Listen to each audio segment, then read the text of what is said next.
Lesson 2.4 The Crusades.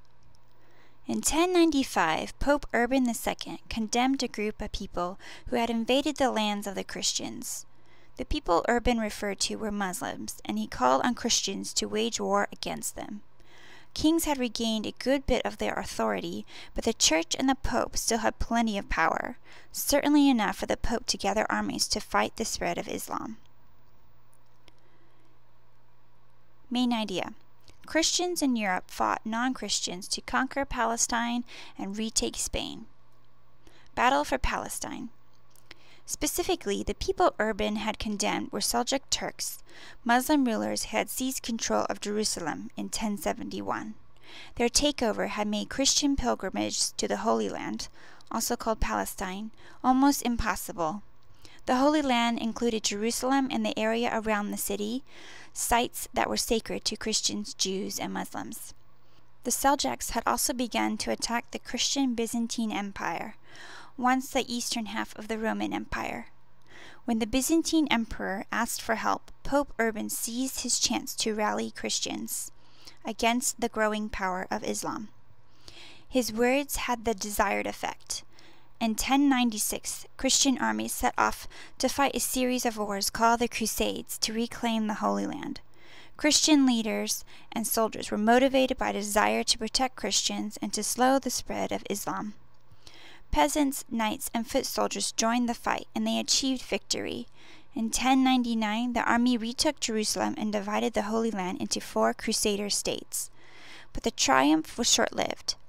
In 1144, the Muslims fought back and conquered Edessa, one of the Crusader states. Soon after, a new pope launched the Second Crusade, but this ended in disaster for the Europeans. A third and fourth crusade were fought, but these also failed to defeat the enemy. By 1291, the Muslims had defeated the Crusaders and taken control of Palestine. The Crusades were over.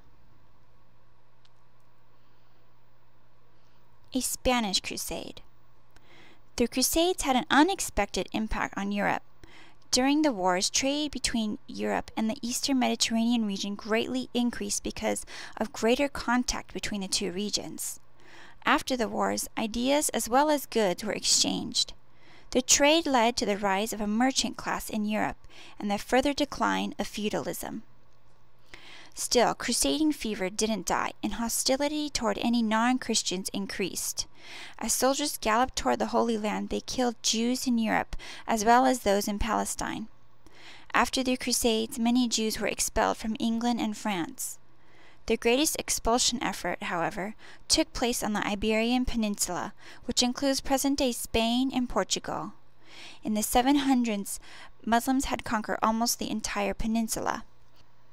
When Islamic rule weakened in the 1000s, Christian kings began a long war, called the Reconquista, to drive the Muslims off the peninsula.